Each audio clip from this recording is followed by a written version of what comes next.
Olá, boa noite. Seja muito bem-vinda e bem-vindo.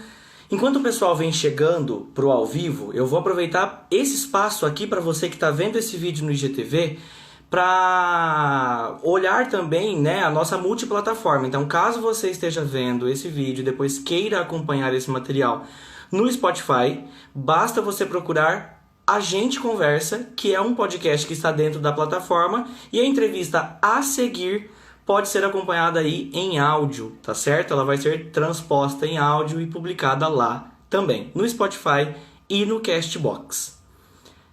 Bom, pessoal, eu estou muito feliz em realizar essa segunda entrevista aqui no A Gente Conversa, esse projeto que eu montei com muito carinho, com muito amor, com muita atenção. E hoje, eles já estão aqui, inclusive, eu vou chamar, antes, né, da apresentação oficial, eu já vou chamar os meus dois convidados dessa noite, o Caio e o Pierre, e a hora que eles estiverem aqui com a gente ao vivo, eles serão apresentados por mim para que a gente possa, então...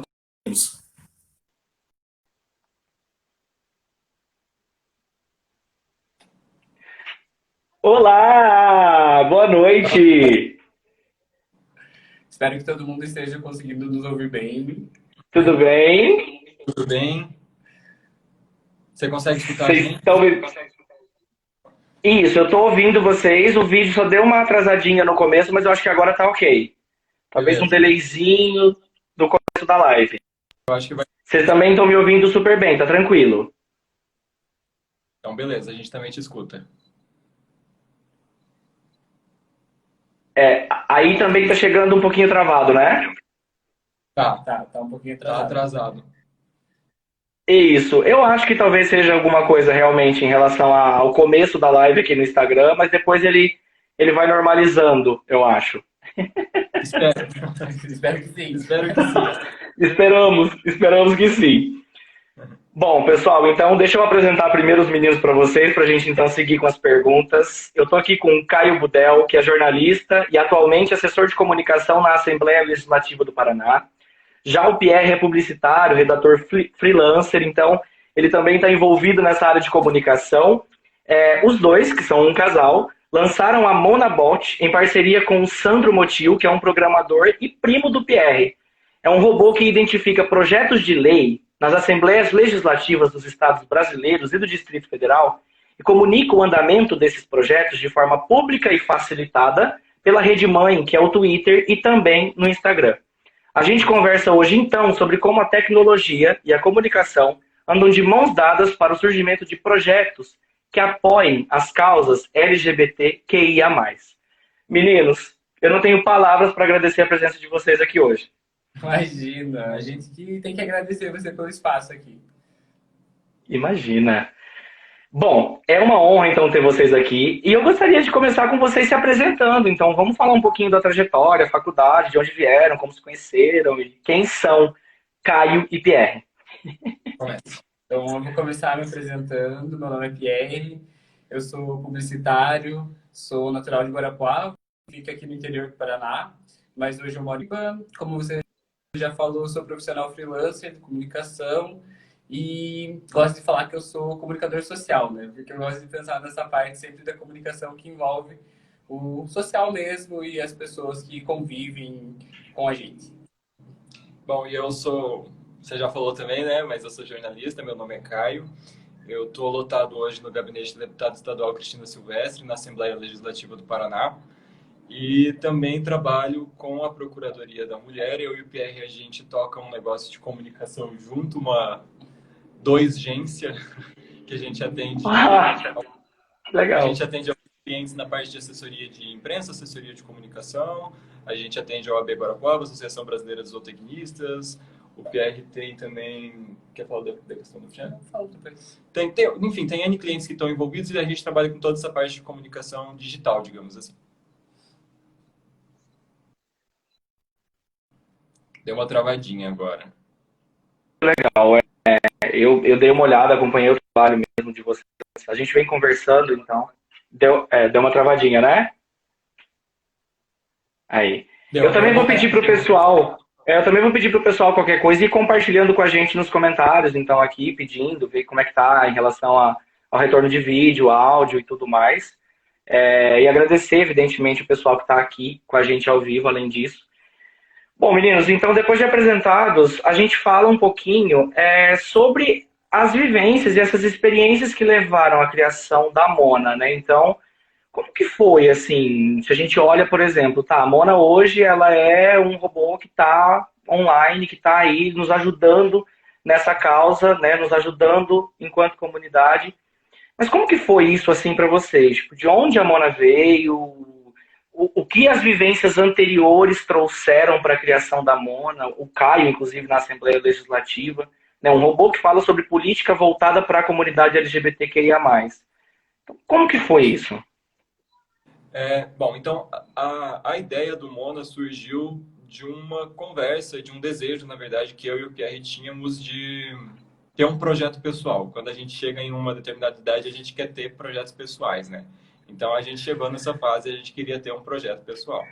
E nessa conversa de o que que a gente vai fazer, o que que a gente vai fazer, um dia a gente esbarrou em um bot que a gente já via que vinha desenvolvendo um trabalho bem legal, que era o bot Sentinel.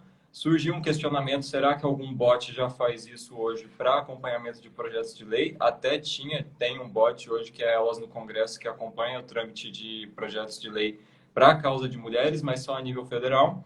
E a gente resolveu fazer essa adaptação, esse recorte, então, para a comunidade, porque a gente sabia que a gente queria desenvolver um projeto que atendesse a comunidade, só não sabia o que que a gente queria fazer ainda. Surgiu essa luz aí do bot e que era possível fazer o recorte, a gente caiu de cabeça e, assim, foi uma ideia que surgiu em maio, eu acho, começo de maio. Daí a gente já correu atrás, o Pierre lembrou que o primo dele trabalhava com programação, ele foi super nosso parceiro, a gente já correu atrás da ideia e as coisas foram acontecendo em menos de 3 ou 4 semanas, o Mono estava no ar já. Pode falar. Não. Não, e na verdade eu perguntei se ele queria complementar. Não, e eu acho engraçado até, eu estava ouvindo ontem o Pop Nation, inclusive, que foi inaugurado com o Caio no Spotify e tudo mais, e é engraçado até puxar esse gancho do primo do Pierre.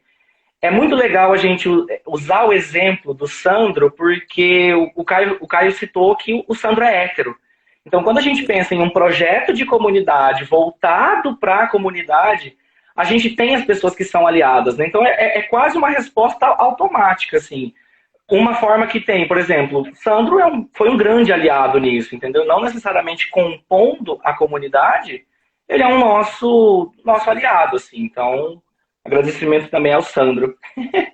Você comentou antes sobre o que as nossas vivências trouxeram para que o projeto também surgisse. Sim, eu acho que da minha parte também foi muito disso. Assim, eu sempre tive muito apoio da minha família. A minha família sempre me aceitou muito bem. Então, o meu primo, inclusive, é um dos meus melhores amigos. Então, quando a gente pensou no projeto e eu pensei que teria essa pessoa como um suporte para a gente também foi muito importante para que o projeto saísse do papel, sabe? Então, eu acho que envolve tudo isso também. Tem a experiência profissional que está ali atrelada, mas esse lado pessoal não fica de fora quando a gente quer colocar um projeto ali para funcionar, né?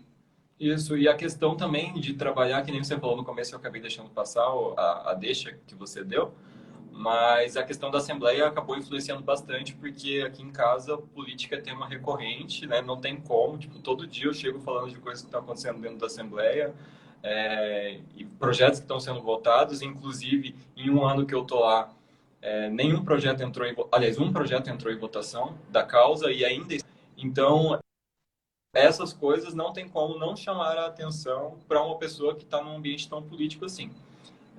E isso também influenciou, aliás, na criação da Mona.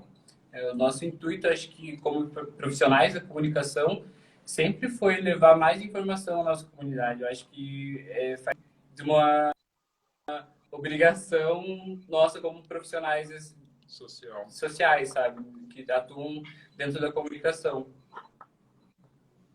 Eu acho esse ponto fantástico, porque é exatamente isso, até puxando que vocês falaram também sobre projeto pessoal, né? O A Gente Conversa é um projeto pessoal meu e eu fico muito feliz em ter, por exemplo, pessoas aqui comigo que têm projetos pessoais que também, de certa forma, abarcam essa causa enfim, tentam conversar e levar. Essa aqui é uma forma de diálogo que nós temos, né?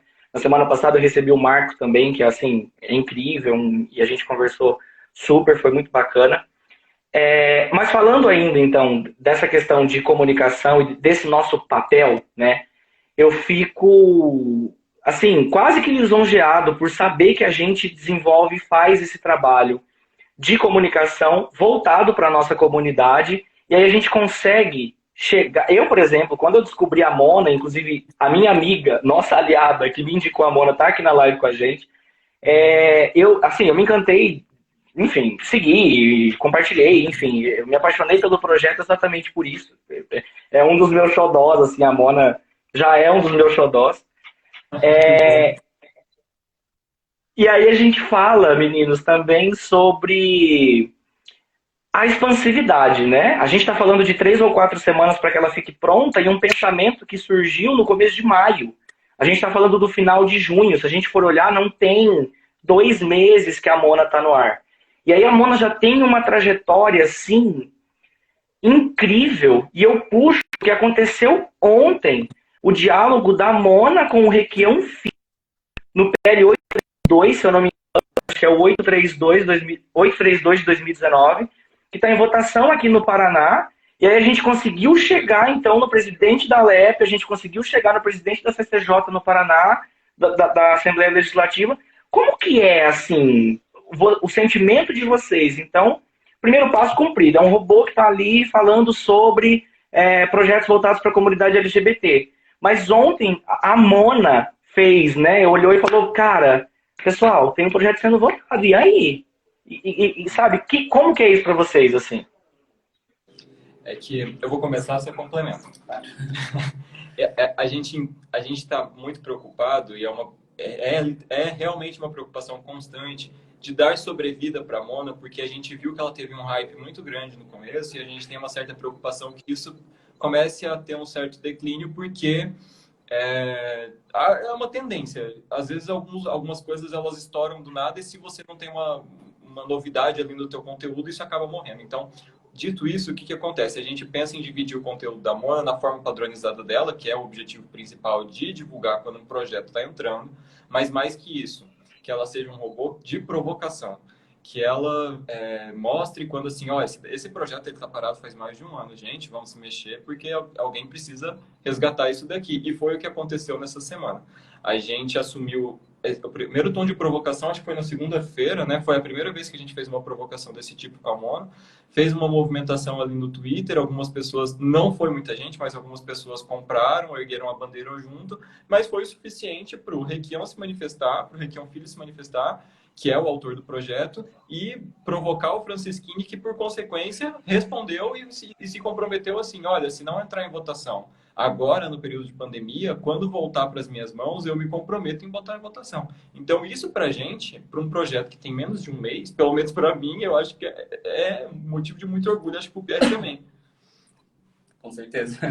Até queria falar uma coisa que a Nádia, nossa amiga, comentou aqui, a comunicação como ferramenta de mudança, né? É isso que a gente está propondo com o Mona, né? Mais que a tecnologia de um bot, que ela facilita a procura e essas buscas que a gente precisa para levar informação sobre os projetos de lei, a gente quer fazer a comunicação como essa ferramenta de mudança mesmo, sempre usando do que a gente sabe fazer para informar a comunidade, para trazer ao público aquilo que precisa ser discutido, ser debatido sempre. Né? É uma ferramenta que hoje em dia está passando por uma crise muito difícil, mas que com a aceitação que a Mona teve, ali no começo do projeto, a gente teve um pouquinho mais de esperança do que das pessoas acreditando na comunicação, né? E vamos puxar, inclusive, esse ponto, assim, a gente teve mais de 1.000 seguidores na rede oficial da Mona, ela funciona no Twitter, porque ela é automatizada lá. Como é que vocês encararam, assim, Luscas, Valesca, Folha de São Paulo, falando sobre a Mona, e hoje cada vez mais, né? Então, acho que a gente fala um pouquinho sobre expansividade e a alegria que vocês têm de ter isso com vocês, e além disso, se tem alguma dificuldade, por exemplo, vocês olham e falam, cara, tá muito legal, tem muita gente comprando, mas ainda falta o empenho da própria comunidade, ou mas ainda o que vocês olham como na balança, né? O que vale muito e o que talvez seja um empecilho. Quer conversa? Eu vou introduzir o que a gente pensa, então depois o Pierre complementa, mas a gente ficou bem preocupado, na verdade, quando a gente viu que tanta gente estava comprando a ideia no primeiro dia que a Mona tinha sido lançada, sabe? Na verdade, a gente ficou feliz, mas a gente ficou mais preocupado do que feliz, porque a gente pensou, porra, agora isso precisa funcionar a qualquer custo. As pessoas estão falando, tipo, de repente a Valesca, o Lucas já era chegado nosso, divulgou na parceria, teve outros jornalistas que eram nossos amigos também divulgaram, deram maior força, enfim. Isso acabou caindo na mão de pessoas, a própria Valesca, a gente nunca tinha tido contato com ela, a gente nem sabe como que isso chegou até ela.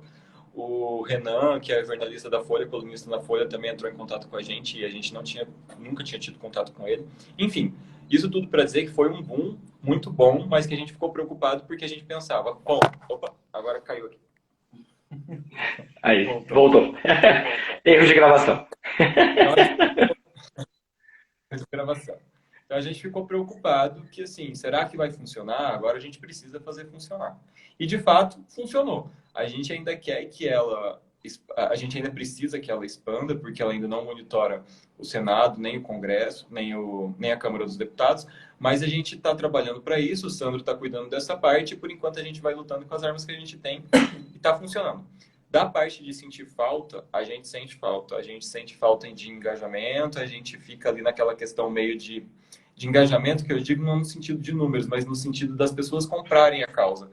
Porque no primeiro dia foi um boom, no segundo dia foi um boom, e depois a gente já sentiu que assim, agora se toca sozinho. E não, é uma coisa que a gente precisa de apoio constante, a gente precisa que as pessoas, primeiro, criem pensamento político, e segundo, apoiem os projetos que têm esse cunho, né, de levar a política mais de uma forma descontraída ou de uma forma um pouco mais didática, para poder fazer essas iniciativas funcionarem, porque senão tem muita gente falando, tentando levar conhecimento, e essas coisas acabam morrendo por falta de interesse das pessoas. Fale. Eu sempre gosto de falar que o Mona é um projeto que está em pleno desenvolvimento, né? Querendo deixar ele melhor. Hoje a gente tem uma ferramenta que é bastante prática para nós, né, enquanto donos do Mona, assim, para a gente conseguir transmitir as mensagens que a gente consegue interpretar pelo que ela nos dá de códigos, enfim. Mas a gente queria aprimorar isso cada vez mais, e para a gente fazer isso depende muito dessa aceitação do público e como eles estão reagindo ao que a gente tá tentando levar para eles, né? Então a gente sente muita falta ainda de um engajamento maior na causa, mas a gente está tentando trabalhar isso também, por exemplo, aqui no Instagram, com o Mona, tentando despertar esse pensamento político na comunidade mesmo. Lá no Twitter a gente está fazendo isso de uma forma mais direta, né? Levando a informação de uma forma mais direta. Já no Instagram a gente está tentando dar essa volta, né? Trazer um interesse político para as pessoas. Uhum. Eu acho que é até legal, Pierre, que você entrou nesse assunto, porque a gente fala um pouquinho, né? Então a gente está aliando então o Instagram como uma ferramenta também de apoio e suporte, e como essa ferramenta de sobrevida, digamos assim, da Mona. E aí a gente tem percebido, por exemplo, lá no perfil, além de, claro, a coluna de explicando PLs, explicando os projetos de lei, que alguns deles precisam de atenção, a gente viu, por exemplo, teve o post da Silvia Rivera recentemente, então a gente está falando de, assim, um dos maiores expoentes do ativismo, sobretudo em 69, né, na revolta de Stonewall. Então a gente está a 4 dias da comemoração oficial do Dia do Orgulho LGBT no mundo. Então é evidente que eu estou muito feliz em estar aqui enquanto jornalista gay, então com vocês também aqui junto, nesse mês de representatividade que é tão importante para a gente. E assim, a gente vê esse potencial mesmo. Vocês falaram, por exemplo, de Ricardo e Vânia, que também foi uma obra assim incrível. O Chico, inclusive, vai estar aqui no A Gente Conversa, então eu vou conversar com o Chico, exato, eu vou conversar com o Chico, eu vou conversar com a mãe do Chico, com a Isabel, então a obra assim é fantástica. O Chico, enfim, aquela obra é incrível. Mas falando sobre a Mona ainda, e aí agora direcionando até para uma conexão que o Caio fez. O Caio recentemente colocou no Twitter assim: eu gostaria muito de ver as pessoas da comunidade LGBT que estão ganhando espaço nas redes sociais durante a pandemia ou até antes, se envolvendo com política, né? E isso se conecta com o que o William de Luca, que é pré-candidato LGBT a vereador de São Paulo, falou também, né, no Radioatividade número 75, que vocês também participaram. Sobre a inserção de pessoas na comunidade. Então, por exemplo, a Mona é um projeto que apoia e está junto com a comunidade, trazendo e mostrando. Mas falando de dentro das casas, então, como que vocês consideram, assim, possível, viável, o Caio que está aí dentro da Assembleia Legislativa, o Pierre também acompanhando, que pessoas ocupem esses espaços, né? Esses espaços são nossos por direito. Qual que é a importância dessas pessoas estarem dentro, oficialmente, da política? Hoje eu vejo assim que a gente ocupa esses espaços não de maneira significativa, mas esses espaços aos poucos estão de fato sendo ocupados.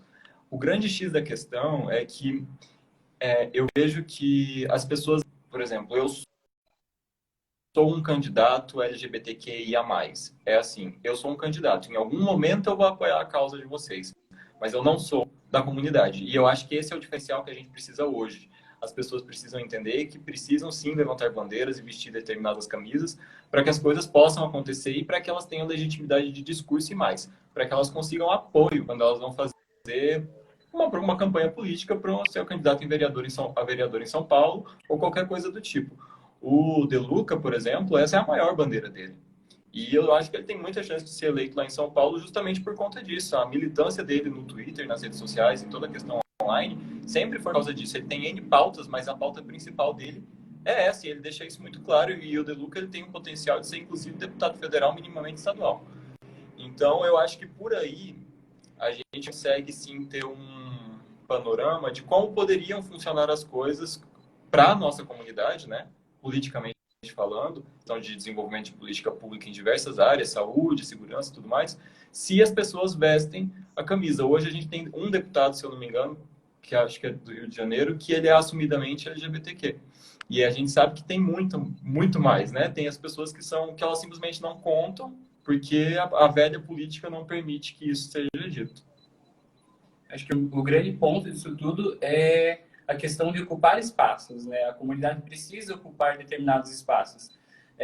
A política, às vezes, é uma trajetória que é um pouco mais longa. Então, a comunidade precisa se filiar, precisa participar de debates, precisa conhecer mais sobre a trajetória política da própria comunidade mesmo, que a gente já passou. Até por isso a gente traz esse conteúdo ali dentro do Instagram do Mona, relembrando fatos históricos, pessoas que fazem diferença, porque é isso.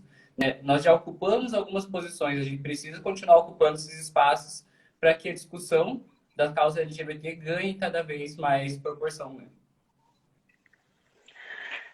Eu acho esse ponto extremamente importante porque eu estou vendo aqui, né, a Karina falando assim em relação à Mona também, que não é só importante a gente acompanhar esses sendo publicados, mas a gente cobrar também, né? Para a gente ter essa conversa, por exemplo, eu fiz esse balanço assim com as informações.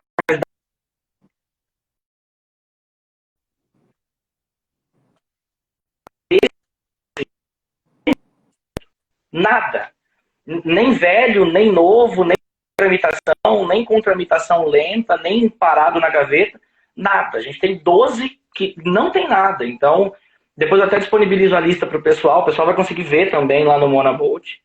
E dos que tem, então se a gente tem 27 com o Distrito Federal, 15 não tem, né? Então, quer dizer, 15 ficam com projetos. Nós temos 15 estados hoje no Brasil com projetos. E a Mona trouxe também que há mais ou menos uma média de 33 projetos, né? Então, será que deu uma travadinha? Não. Vocês estão ouvindo normal ainda? Voltou. Aí, Voltou. isso. Ótimo. Então, assim, a gente tem 33 projetos. 33 projetos dividido por 15 estados dá uma média de 2 projetos por estado. Então, assim, onde está esse pessoal? Onde está a gente que cobra? Então, como que faz, né? Então, assim, os dados são públicos. A gente tem as assembleias legislativas, tem o nome, e-mail, telefone, tudo de todos. Então, como que a gente faz? Onde a gente vai, entendeu? Então, esse processo, assim, ele é um processo de educação. E dito tudo isso, vocês acreditam, por exemplo, que nesse processo de educação, mesmo que a médio e longo prazo, há uma mudança? Tipo assim, vocês vislumbram um futuro positivo de pessoas cobrando mais, da comunidade se engajando mais? Voltou? Deu uma travadinha. A gente conseguiu escutar. Você perguntou se a gente vislumbrou um caminho, né? Luz, E aí, assim, voltou? aqui voltou. Será que... Aí.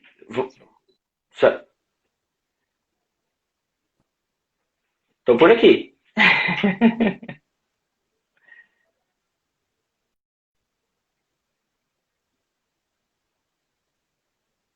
O pessoal que está ao vivo com a gente nos ouve. Se o pessoal conseguir comentar, por gentileza, tem.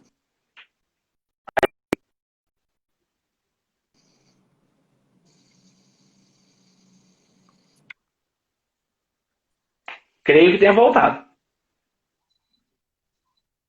Deu certo? Aí, eu estou ouvindo vocês novamente. Tá, mas você já consegue ver a gente? Consigo.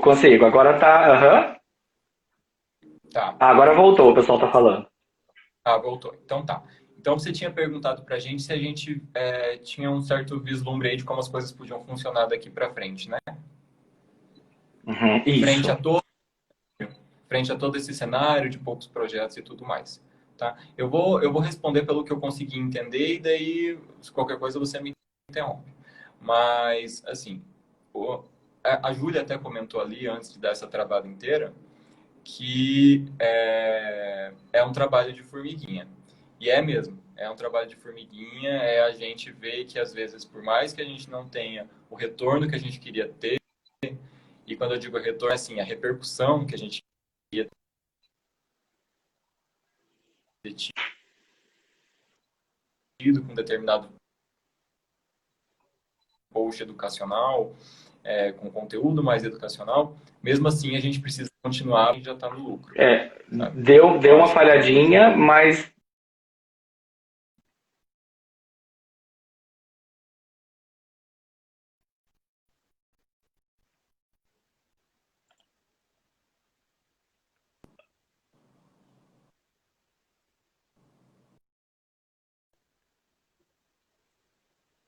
Aí, pessoal, eu acho que você travou e eu creio que os meninos tenham caído. Deixa eu só verificar, então, se eles já retornam, para chamar eles novamente aqui para a live. Aqui comigo vocês tá normal, vocês estão ouvindo.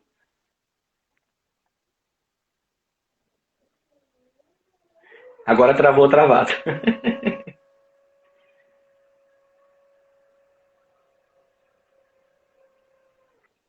Isso, os meninos caíram. Eu acho que eu consigo esperar, talvez, eles retornarem para gente tentar de novo. Aí, o pessoal falou que aqui tá ok.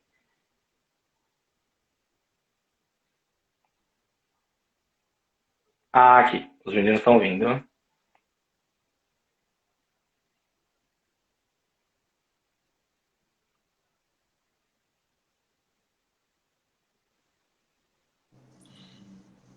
Ah, isso! Deu? Travou. Será que travou de novo, gente? Não, eu tô ouvindo vocês. Eu acho que vai rolar aquele delayzinho de vídeo e aí logo o Instagram nos permite. E daí logo ele normaliza. Isso. Voltando. Mas aparentemente. Isso, voltaram. E aparentemente agora vai ficar ok pro pessoal. O pessoal já tá falando aqui, voltaram. Tá estabilizando. Tá estabilizando. Eu vou começar a falar, qualquer coisa a gente vê o que a gente faz.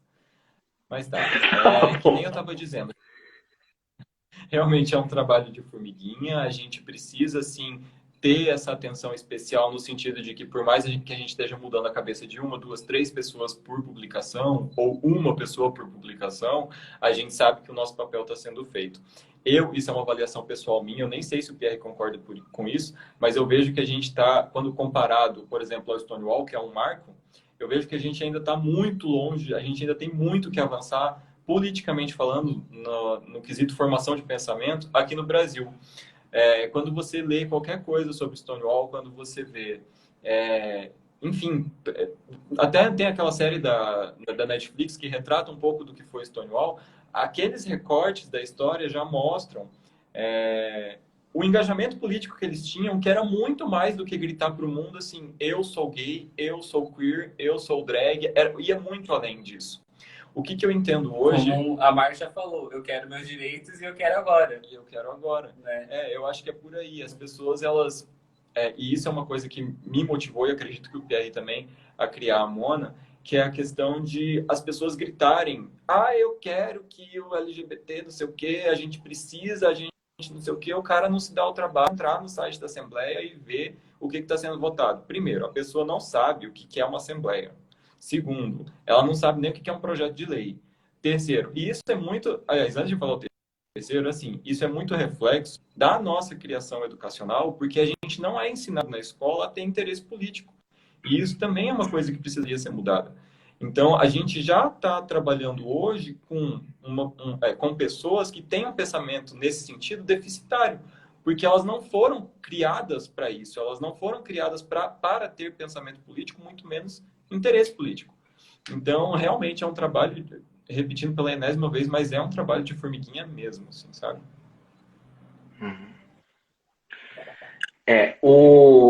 Vocês até citaram, pra gente é claro, assim, né, muita coisa aconteceu antes de 69 em Stonewall, mas pra gente, pra comunidade é um marco, e aí a gente consegue até puxar um pouquinho sobre o que acontecia no Brasil de 69, né?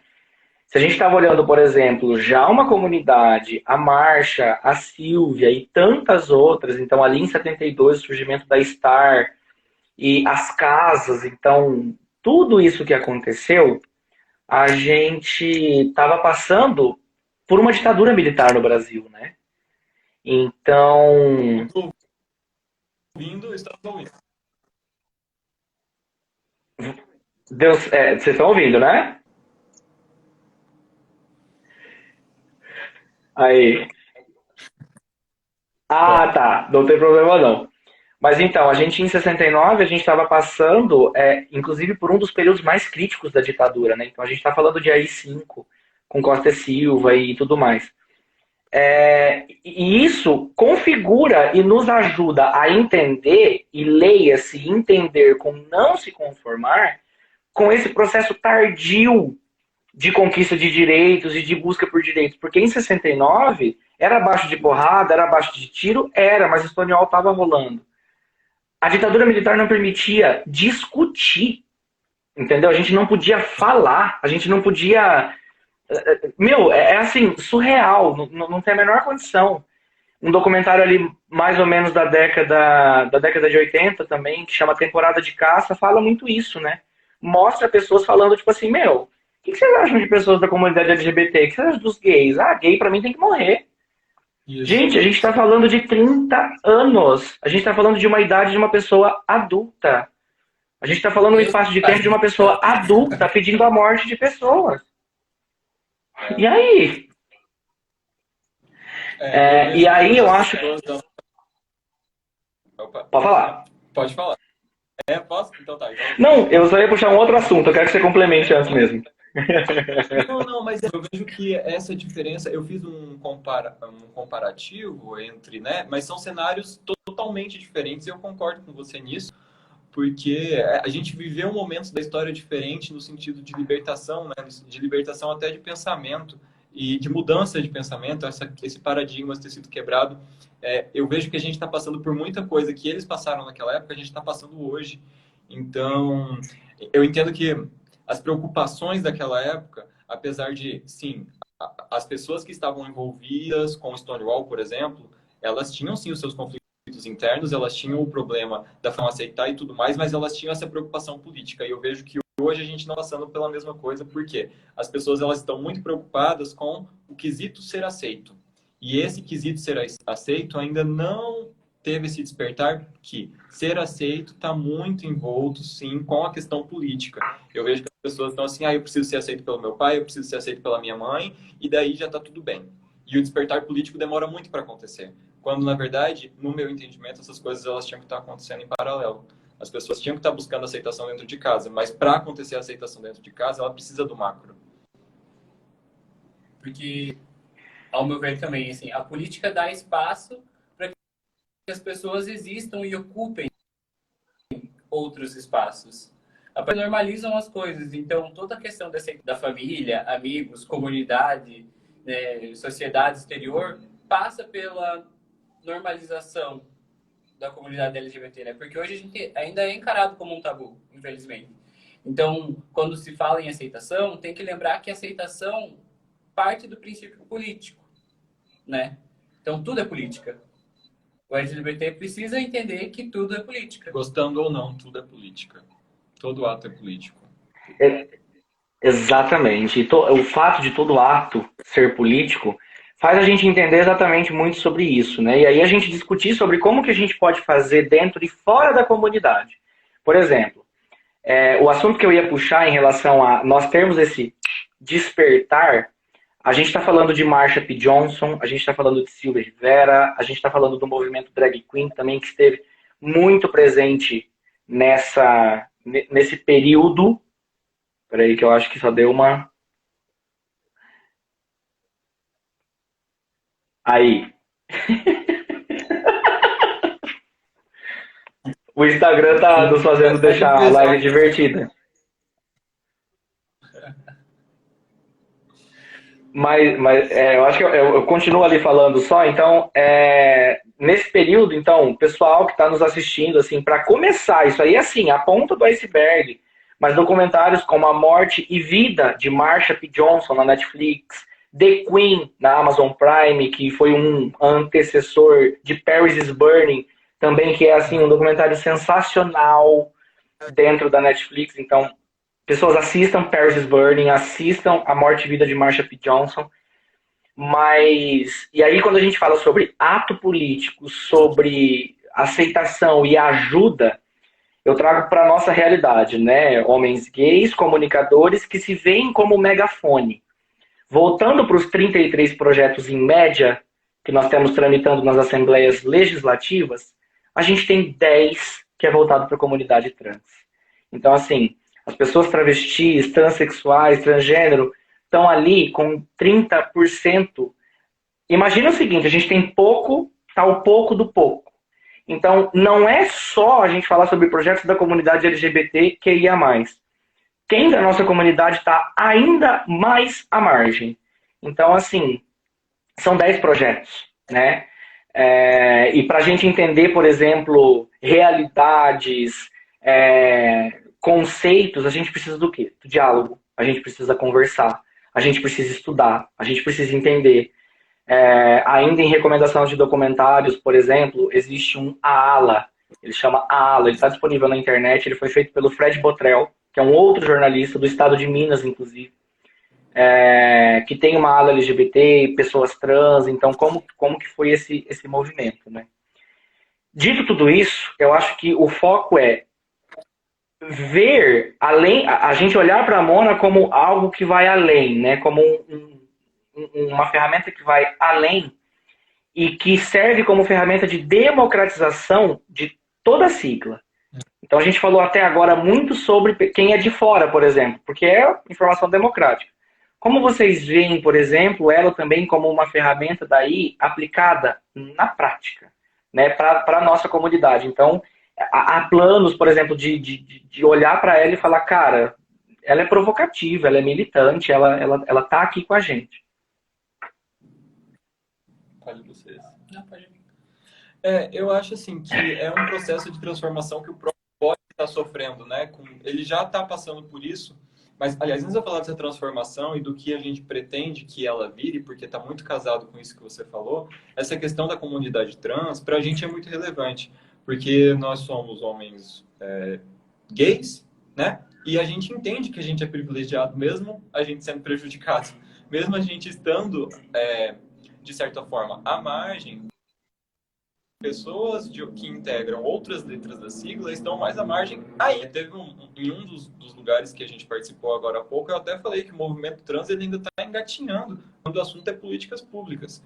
Então a gente precisa que, inclusive, pessoas do movimento trans, que está muito em alta no Twitter agora e estourou na pandemia, eu não sei dizer ao certo porquê, mas eu achei muito bom, que as pessoas começaram a dar voz para o movimento trans e o próprio Twitter Brasil começou a fazer isso, verificando contas de pessoas trans em massa. Verificar mais de 20 pessoas trans no mesmo dia é muito relevante porque é validação de discurso. E, querendo ou não, por mais que associe muito verificado a ego, quando uma pessoa bate o olho numa conta verificada, ela entra para ver o que é. E isso é dar mais voz para pessoas trans. E dito isso, eu acho sim que essas pessoas, por mais que elas na essência já sejam politizadas, elas precisam fazer o beabá completo. E isso vale para a comunidade inteira, não só para eles, mas para essas pessoas influentes principalmente, que assim, olha gente, está sendo votado, vamos pedir para isso avançar. E não só dizer assim, precisamos de apoio, precisamos de mais força. Isso vale para qualquer pessoa da nossa comunidade que tenha o mínimo de influência. Ela precisa mastigar o conteúdo e pôr na boca das outras pessoas, porque a gente não é acostumado com isso.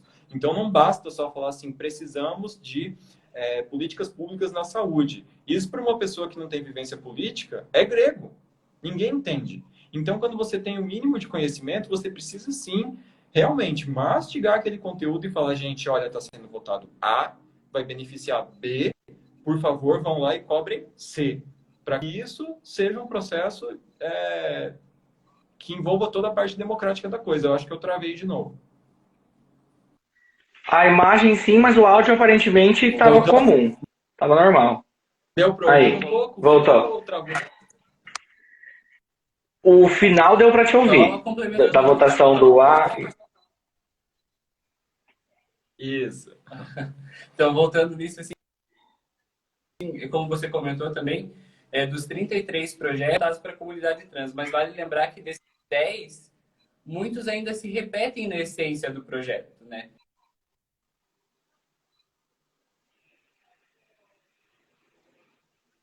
Nem que seja mal estruturado, assim, porque eles Travou? Tinha dado. Acho que o Pierre pode voltar da parte dos 10 que se repetem na essência. É isso que acontece geralmente, né? Os projetos se repetem muito, porque um estado acaba copiando do outro, as proposições e tal. Mas vale lembrar que não são 10 coisas que a comunidade trans precisa, né? É muito mais. Então, por mais que tenham 10 ali, ainda é muito, muito, muito pouco para tudo que a comunidade tem de carência, né?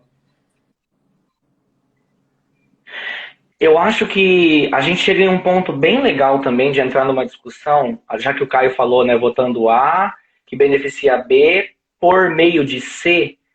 E aí a gente olha para esse C, para a gente entender um pouquinho sobre como as subjetividades e objetividades estão dispostas dentro do interesse político. Por que eu digo isso? A gente tem em Minas Gerais um projeto que está sendo em votação para instituir o Dia da Visibilidade Lésbica no Estado. Mas, ao mesmo tempo, a gente tem também em Minas Gerais sendo votado um projeto que criminaliza, de certa forma, apaga a história do nome social de pessoas trans e travestis no mesmo Estado. Então, tem gente que fala assim, é muito legal ter projeto, é muito bacana a Assembleia Legislativa estar debatendo sobre isso. Mas dentro da Assembleia Legislativa, a gente está falando de uma pessoa interessada. Deixa eu só ver se vocês voltam. Acho que deu uma travadinha de novo. Voltou?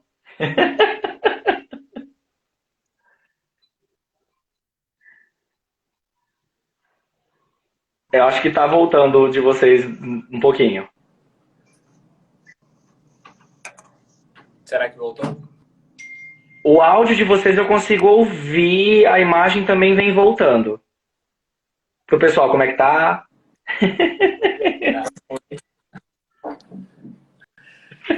Se der uma travadinha, se der uma travadinha de novo, eu vou mandar a solicitação para entrar pelo meu Instagram daí, tá bom? Para ver se Tá diferencia bom. de alguma forma.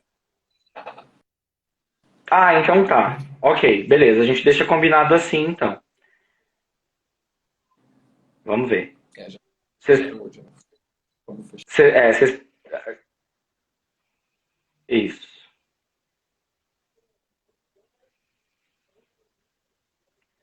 O pessoal falou que voltou, mas talvez tenha dado uma travadinha novamente.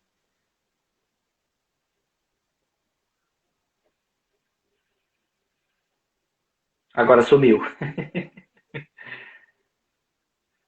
Aí.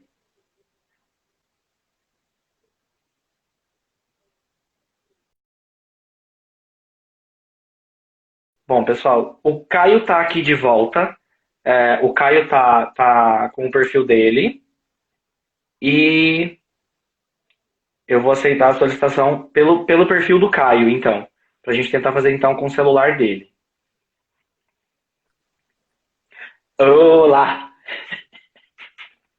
Que dificuldade, né, gente? Desculpa. Não, imagina. Eu acho que agora tá ok. O pessoal consegue dizer pra gente. Estamos pelo perfil do Caio no momento. Isso. É, isso. Oi, é,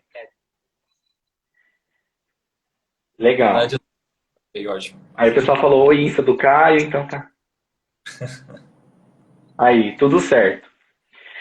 Bom, meninas, então acho que voltando só no resumo que a gente estava falando, né, muito sobre isso. Então, como dois estados, eles estão, dois estados, perdão, dentro da mesma Assembleia Legislativa, em um estado, há um projeto que beneficia, e aí beneficia, elucidando o que a gente está falando, a comunidade lésbica, então, né, o L dentro do LGBTQ, mas a gente tem, em contrapartida, um projeto que tira o direito do uso do nome social, do mesmo estado. Então, olha como a gente está elucidando a margem da margem, digamos assim, né? E assim, a hora que eu vi essa situação, eu falei, meu, como que isso acontece e tudo mais, e para a gente saber levantar isso como argumento de discussão, né? E aí, assim, por meio do que vocês discutem, falam com o pessoal também, como que a gente pode lidar para continuar dando voz para projetos positivos, como o da visibilidade lésbica, por exemplo, e usar esse discurso meio que para invalidar um projeto que é ruim. Então, como que vocês acreditam nisso? Assim, tipo, sabe, a gente dá voz de crítica para o projeto que apaga, ou a gente enaltece o que está ali positivo e cobra esse pessoal aqui que está tentando apagar? Na verdade, assim, eu nem vejo, eu não saberia nem te dizer uma fórmula para isso, porque como tudo é muito novo pra gente, e eu não falo nem só da questão do Mona, tipo a própria questão política, né? A gente ainda não sabe muito bem se dá palco para um maluco que fica fazendo projeto que quer invalidar lésbica, gay, enfim, se é o caminho ou se a gente precisa assim dar palco para essa pessoa e daí escurrachar com ela e falar não vai passar e ainda não sei, sabe? Tá tudo sendo muita experimentação e eu vejo que, por exemplo, entrou um projeto que está tentando invisibilizar a comunidade trans na Câmara Federal. A gente ainda não está monitorando ela oficialmente, mas tem um projeto bem similar ao que está tramitando em Minas, que está tramitando a nível federal também.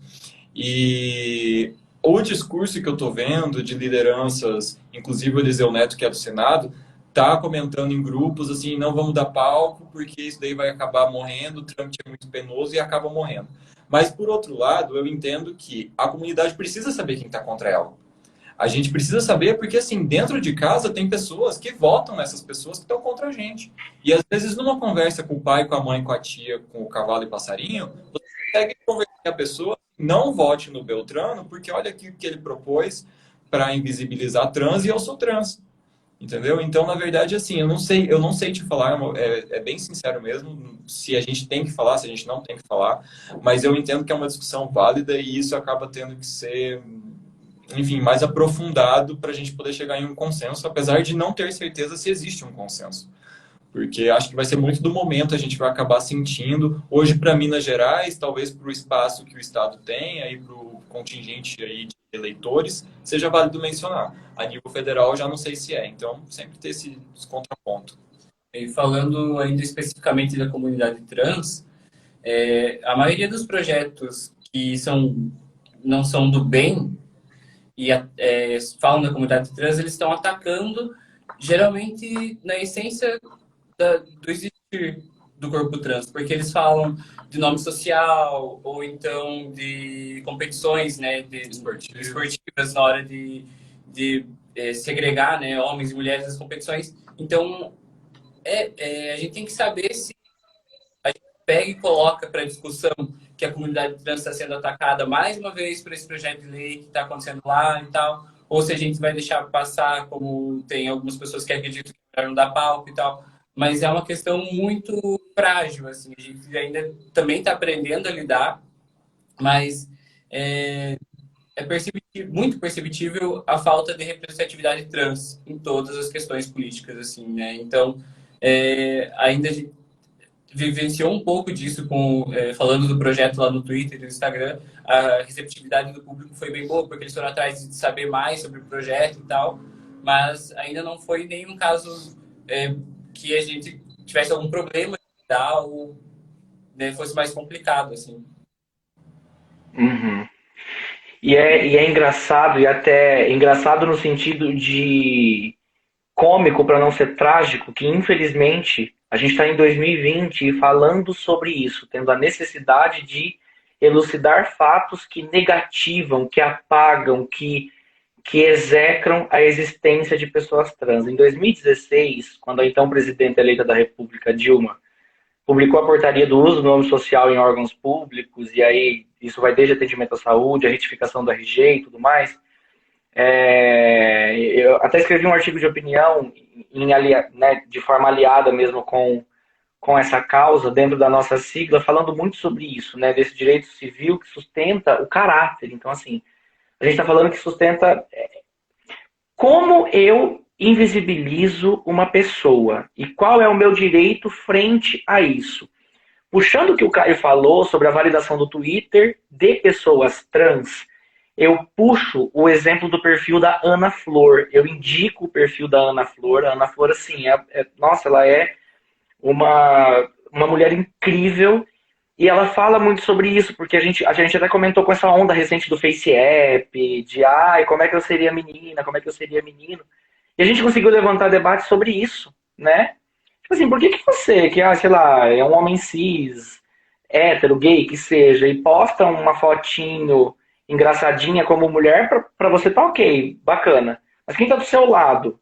A pessoa que a pessoa que sabe, que está do seu lado e que por que não há respeito, assim? Então, qual que é o ponto de partida, sabe, onde a gente tá e como que a gente tem que fazer? E o que o Caio falou é muito isso, tipo, há uma fórmula? Não há uma fórmula.